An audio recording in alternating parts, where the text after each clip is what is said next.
At the budget this year, I had provided comprehensive help for Singaporean households by enhancing the GST voucher scheme as well as the assurance package.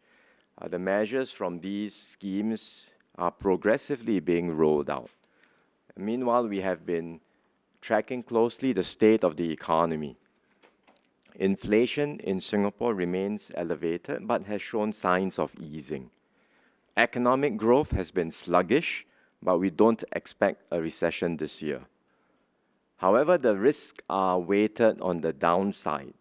There could be disruptions to food and energy supplies globally. There could be a sharper than expected slowdown in the US and China economy. And within Singapore, real wage growth, meaning wage growth less inflation, is likely to moderate this year because firms are likely to take a more cautious approach regarding salary increments. Furthermore, there has been a series of recent price increases. We have frozen increases in government fees and charges this year, but some non-government charges have gone up because of higher costs. That includes the Town Council's service and conservancy charges as well as public transport fares. And then yesterday, PUB announced the increase in water price over the next 2 years, 2024 and 2025. I know that many Singaporeans are anxious about the overall economic outlook, the price increases, and the impact on their cost of living. The government is committed to supporting Singaporeans through these uncertain times. And as Prime Minister said at the National Day rally recently, the Ministry of Finance has been studying how we can do more to provide better support for Singaporeans. So today, I'm announcing a $1.1 billion cost of living support package to provide relief to Singaporean households.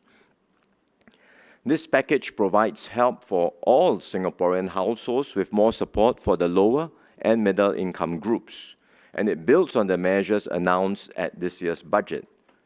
There is a $0.8 billion enhancement to the assurance package, or the AP, which brings the overall size of the AP to over $10 billion.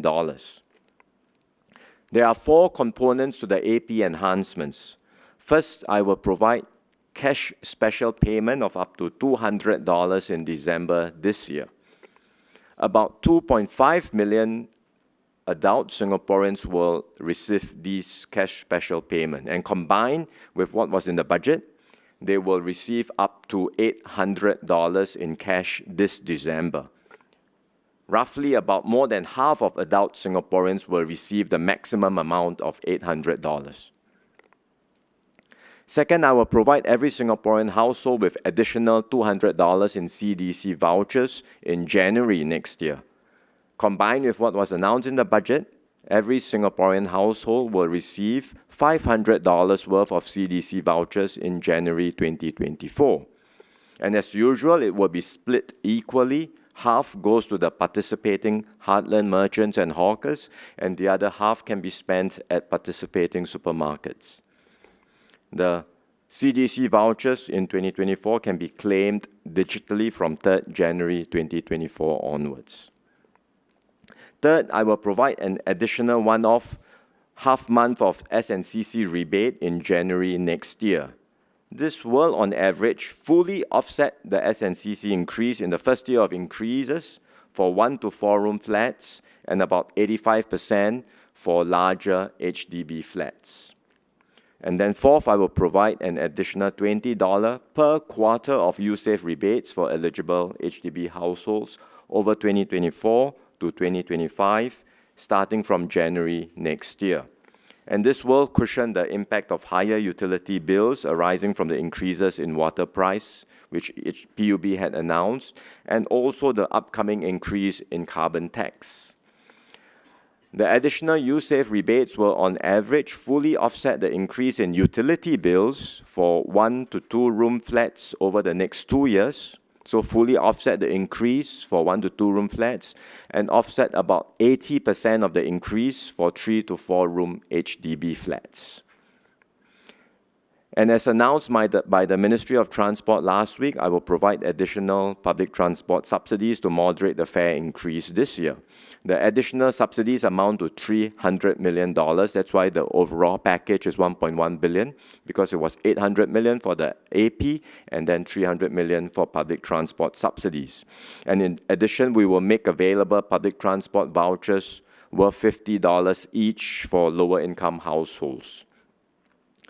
The measures in these latest support package will help Singaporeans cope with higher price increases across various areas, from their daily necessities to utilities to public transport. I assure all Singaporeans we will continue to be there for you and support you every step of the way. As long as we continue to be responsible for one another and keep a lookout for each other, we can overcome the challenges ahead and move forward together.